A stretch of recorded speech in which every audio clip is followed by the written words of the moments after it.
Assalamualaikum dan selamat sejahtera. Kami dari kumpulan 5 yang telah menyediakan slide ini.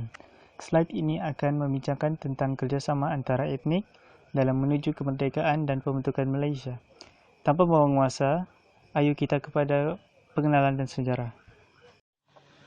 Membina sebuah negara yang merdeka dan berdaulat bukanlah suatu perkara yang mudah. Rakyat pelbagai kaum juga perlu bekerja sama dan bermufakat untuk memastikan kemerdekaan dapat dicapai.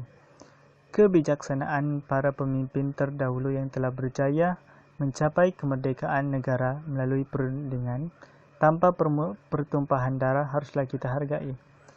Seterusnya, penubuhan Persekutuan Tanah Melayu telah menyebabkan terjalinnya kerjasama antara etnik Melayu dan bukan Melayu. Sebagai contoh, penubuhan Jawatan Kuasa Perhubungan Kaum 1949 yang terdiri daripada pelbagai etnik telah berusaha menyelesaikan setengah masalah perlembagaan, politik dan ekonomi yang wujud akibat permintaan yang berlainan daripada pelbagai etnik.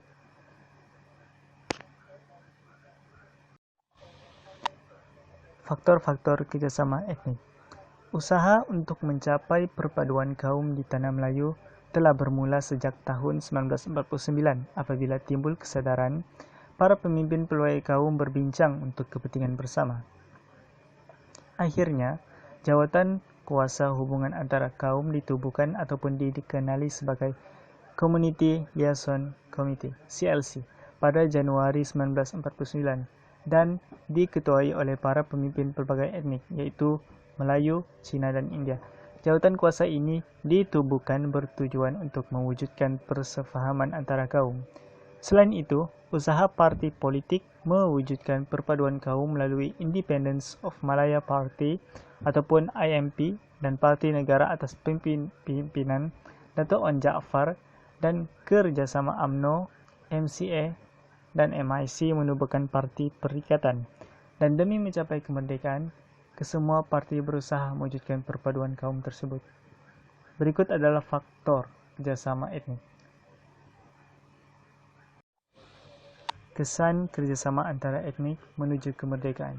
Antara kesan-kesan kerjasama antara etnik menuju kemerdekaan ialah wujudnya Majlis Mesyuarat Kerja Persekutuan, yakni memberi peluang dan latihan kepada pemimpin tempatan. Sistem hali telah diperkenalkan, diketuai oleh Dato' Onn Jaafar, EEC Turai Singham dan Lee Ping Keng. Selain itu, pilihan raya diperkenalkan, yakni pada tahun 1951-1952, iaitu di Pulau Pinang dan Kuala Lumpur. Pada tahun 1953, pilihan raya umum diusulkan.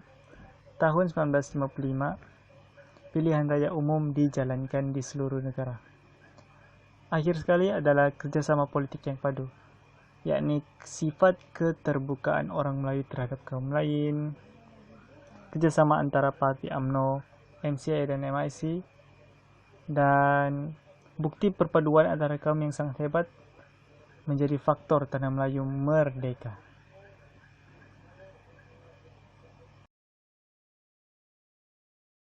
Pada masa kini, banyak perkara yang boleh mengganggu kerjasama antara etnik, seterusnya mengancam keamanan negara. Berikut adalah contoh perbuatan yang boleh menggugat keharmonian yang dikecapi negara selama ini.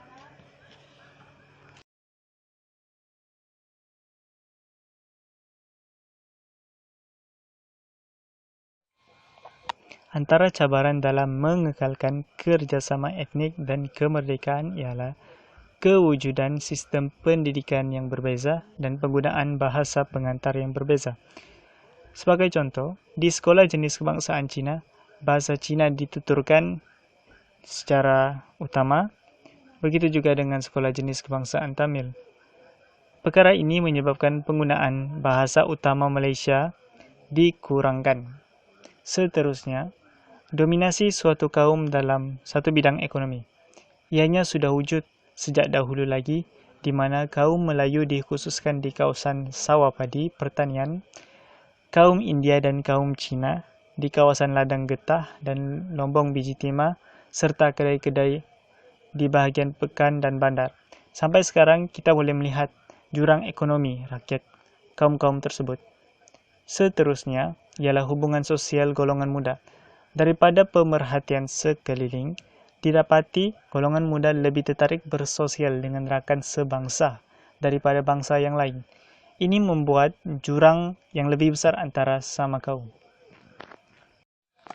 Seterusnya ialah parti politik yang berteraskan perkauman di mana hanya memfokuskan kepentingan kaum sendiri. Selain itu ialah penyalahgunaan media sosial di mana posting-posting berbentuk hinaan dan unsur sensitif perkauman selalu berlaku. Ini menyebabkan salah faham antara sesama kaum. Akhir sekali ialah semangat asabiah ataupun semangat kesukuan yang melampau hingga tiada tolak ansur terhadap kaum yang lain. Semua ini adalah cabaran dalam mengekalkan kerjasama etnik dan kemerdekaan negara. Berikut adalah usaha kerajaan dalam mengekalkan kerjasama etnik dan kemerdekaan negara. Yang pertama ialah menggunakan bahasa pengantar yang sama, di mana bahasa Malaysia menjadi bahasa rasmi negara. Selain itu, ialah wujudnya kurikulum yang bercorakkan kebangsaan. Seterusnya, ialah dengan pengenalan kepada dasar ekonomi baru, yakni dengan matlamat utamanya untuk mencapai perpaduan negara. Yang keempat ialah dengan pengenalan kepada konsep satu Malaysia, di mana idea satu bangsa yakni bangsa Malaysia yang terdiri daripada pelbagai etnik.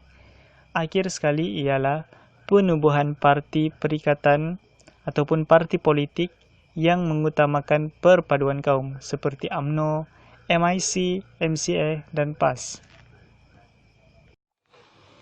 Ini adalah langkah-langkah dalam mengekalkan kerjasama etnik dan kemerdekaan negara. Yang pertama ialah dengan menjalinkan hubungan persahabatan antara kaum. Yang kedua ialah menghormati adat resam sesuatu kaum ataupun isu-isu sensitif mereka. Yang ketiga ialah saling ziarah menziarahi, terutamanya jiran-jiran kita yang berlainan bangsa.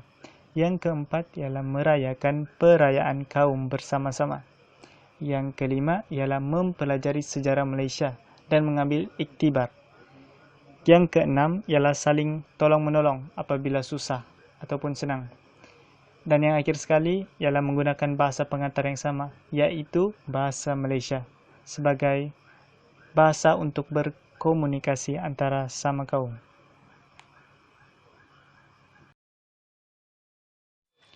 Berikut adalah Keratan Akbar ataupun tajuk utama yang berkaitan tajuk.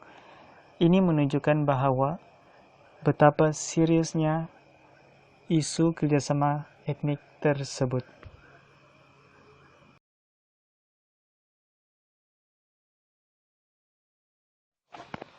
Kesimpulan, kerjasama antara etnik adalah sangat penting bagi mengekalkan keamanan justru kemerdekaan negara. Maka penting bagi kita sebagai rakyat untuk mengekalkan kerjasama etnik dari generasi ke generasi, supaya usaha yang selama ini dicurahkan tidaklah menjadi sia-sia. Kursus hubungan etnik yang ditawarkan di kebanyakan universiti adalah salah satu usaha untuk memberi didikan kepada semua pelajarnya tentang pentingnya tajuk ini.